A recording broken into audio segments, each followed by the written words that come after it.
Eighth question करते हैं। Eighth question में हमें सब्ट्रैक्ट करना है। सब्ट्रैक्ट करते टाइम आप क्या ध्यान रखोगे, फ्रॉम के बाद जो भी पोलिनोमियल है उसको हमें आगे लिखना है।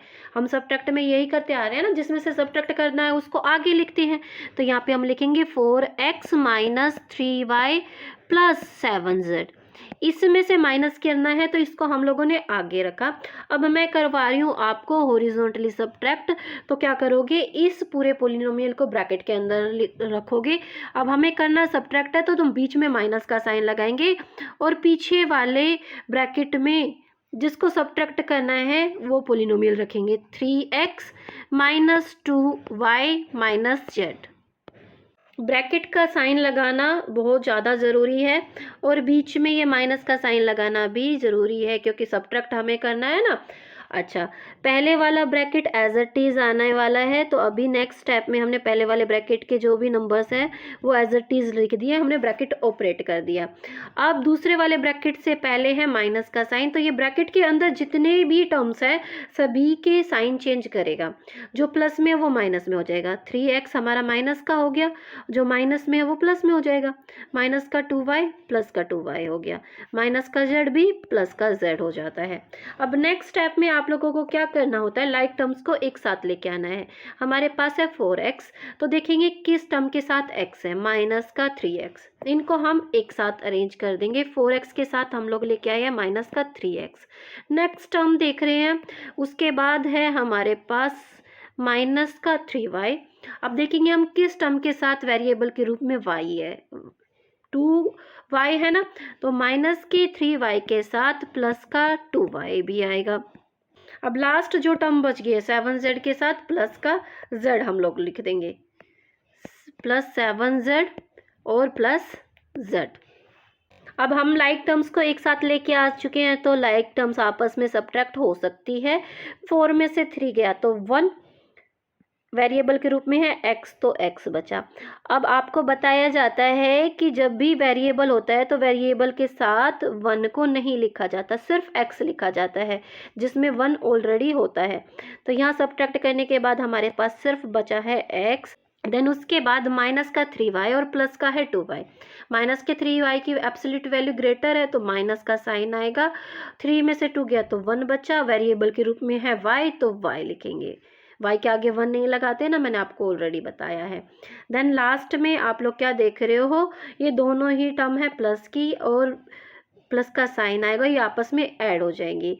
7 और इस z के सामने 1 है, 7 और 1 ऐड करते हैं तो 8z। ये हमारा क्या आ जाता है, आंसर आ जाता है।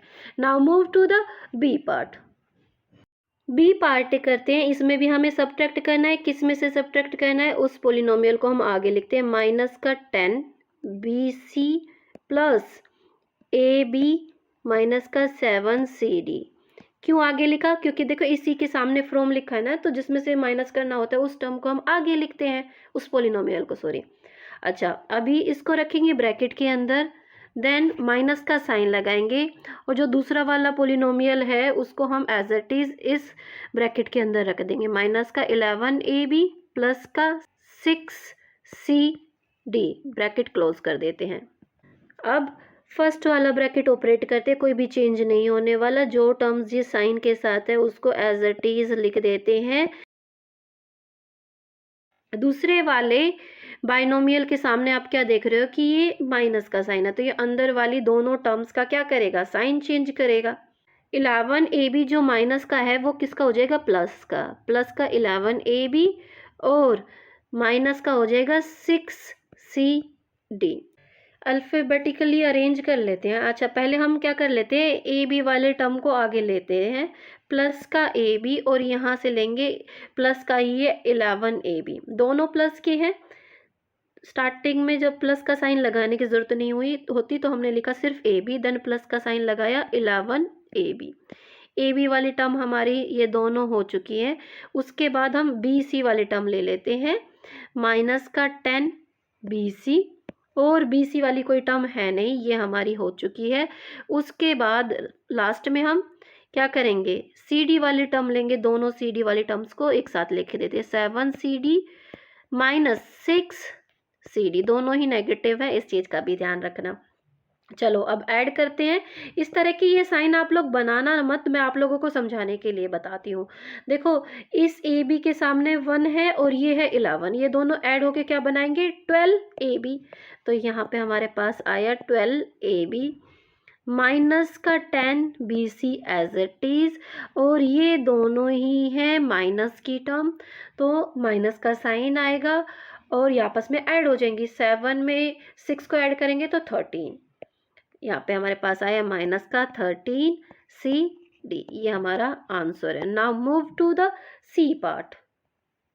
सी वाला पार्ट करते हैं। फ्रॉम जिसके सामने लगा हुआ है ना उस पोलिनोमियल को, वैसे तो ये ट्राइनोमियल है और सभी को हम पोलिनोमियल बोलते हैं, ठीक है, कोई से भी हो, चाहे ट्राइनोमियल हो बाइनोमियल हो, सबको पोलिनोमियल बोलते हैं। तो अब हम क्या करेंगे, इस ट्राइनोमियल को आगे रखेंगे क्योंकि इसके सामने है फ्रॉम का साइन, तो हम क्या लिखेंगे 5x² minus 2x plus minus का 3, इसको एक ब्रैकेट के अंदर रखेंगे। देन माइनस का साइन लगाना है क्योंकि हमें क्वेश्चन में क्या करना है, सब्ट्रैक्ट करना है। अब दूसरे वाला पोलिनोमियल जिस साइन के साथ जो टर्म है उसको एज इट इज लिख देंगे, माइनस का 2x³ माइनस का x² प्लस का 3x प्लस का 5। अब नेक्स्ट स्टेप में आप पहले ट्राइनोमियल को एज इट इज लिखेंगे, इसमें कोई भी चेंज आने वाला नहीं है। अब दूसरे ब्रैकेट से को ऑपरेट करने से पहले आप देखोगे कि इसके सामने माइनस का साइन, तो अंदर वाली सभी टर्म्स का साइन चेंज करोगे। जो माइनस का 2x³ है ये हो जाएगा प्लस का, माइनस का x² भी किसका हो जाएगा, प्लस का, प्लस का 3x किसका हो जाएगा, माइनस का 3x, और प्लस का 5 भी हो जाएगा माइनस का। ठीक है, साइन चेंज हो जाते हैं, मैंने आपको ऑलरेडी डिस्कस कर रखा है।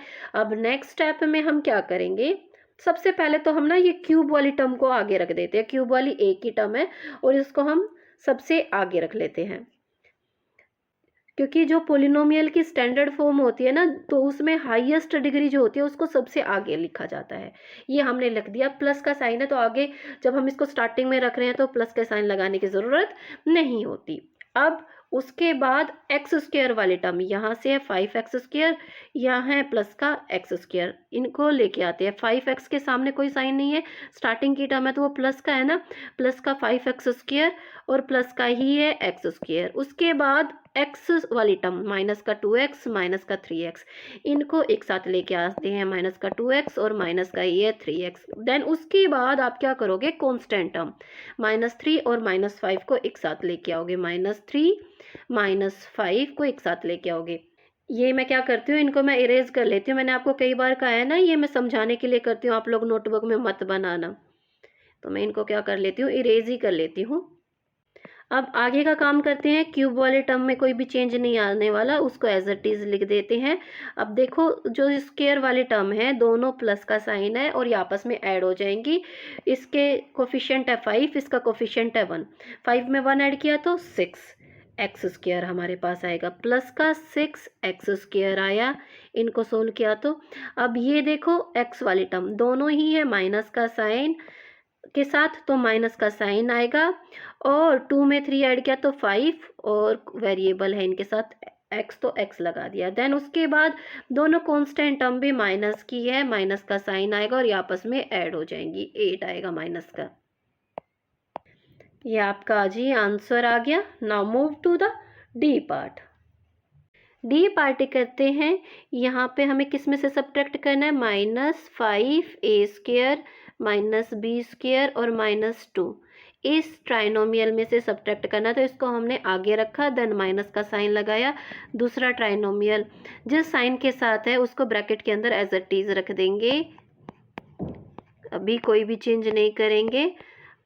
और फर्स्ट ट्राइनोमियल ओपन करते हैं ब्रैकेट, फर्स्ट ट्राइनोमियल के टर्म्स एज इट इज आएगी, उसमें कोई भी चेंज नहीं होने वाला। अभी देखो अगर आप ब्रैकेट ऑपरेट करोगे तो ब्रैकेट के सामने है माइनस का साइन, तो इन तीनों टर्म्स के साइन चेंज होंगे। माइनस का है 7a² तो ये हो जाएगा प्लस का 7a², 3b² प्लस का था तो ये हो गया माइनस का, और माइनस का 5 था तो ये हो गया प्लस का। अब नेक्स्ट स्टेप में आप क्या करोगे, लाइक टर्म्स को एक साथ लेके आओगे, माइनस का 5a² के साथ प्लस का 7a², और प्लस वाली टर्म को आगे लिख लेते हैं, प्लस का a², इसके पीछे लिख दिया हमने माइनस का 5a²। देन बी स्क्वायर वाली टर्म लेके आते हैं, माइनस का बी स्क्वायर और माइनस का ही है 3b², दोनों ही माइनस के हैं तो हम ऐसे ही लिख देते हैं, माइनस का बी स्क्वायर और माइनस का है 3b²। अभी कांस्टेंट टर्म को एक साथ लेके आते हैं, इसके 2 और प्लस का 5, इन दोनों को एक साथ लेके आओगे, प्लस का 5 आगे ले आते हैं, माइनस का 2 पीछे लिख देते हैं। अब नेक्स्ट स्टेप में हम क्या करेंगे, देखो ये दोनों टर्म के साथ है a², ये आपस में प्लस माइनस हो सकती है क्योंकि बीच में है माइनस का साइन, तो 7 में से 5 गया तो कितना बचा 2, 7 के साथ पॉजिटिव साइन है तो 2 भी पॉजिटिव रहा ना, a², वेरिएबल भी लगा दिया। देन उसके बाद ये दोनों ही लाइक टर्म्स है और दोनों के साथ माइनस का साइन है, माइनस का साइन आएगा 3 में, इसके साथ कोफिशिएंट क्या है 1, 1 ऐड किया तो क्या आएगा 4, 4b², और 5 में से 2 जाएगा तो क्या बचेगा जी प्लस का 3। ये हमारा क्या आ गया, आंसर आ गया। उम्मीद करती हूँ कि मेरे समझाए हुए क्वेश्चंस आपको समझ में आए होंगे और मेरी वीडियो आपको पसंद आई होगी। इस वाली वीडियो में मैं आपको यहीं तक कराऊंगी। अगर ये वीडियो आपके लिए हेल्पफुल रही हो ना तो इसको ज़्यादा से ज़्यादा लाइक करें और दोस्तों के साथ शेयर करें। मिलते हैं नेक्स्ट वीडियो में। Till then bye bye, take care, stay connected.